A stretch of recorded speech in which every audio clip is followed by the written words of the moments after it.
Hello and welcome to a new video. This month I'm officially launching my Patreon page where you can get access to my premium, more in-depth tutorials as well as asset packs, project files and support from me whenever you run into any hurdles. We'll be kicking things off with this organic morphing transformation effect in Cinema 4D and Redshift. For this tutorial I'll be using my Revolut card model to transform from the standard card to the metal one. This model isn't required by any means for the tutorial, but you will need reasonably dense geometry in your model for the effect to look as smooth as it does here. If you do happen to want this card model, it's available for free for all Prime tier members.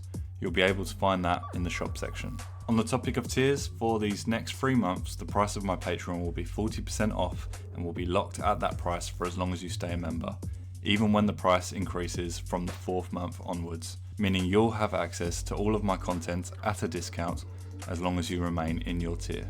Jumping into the format of this tutorial, in part 1 we'll build our growing mask for our material before using that mask to drive our organic displacement. Once we're finished setting up the effect, we'll set up our lights and camera to turn this into a finished piece. This is going to be a really cool one to learn and something you can implement into more of your 3D projects in the future.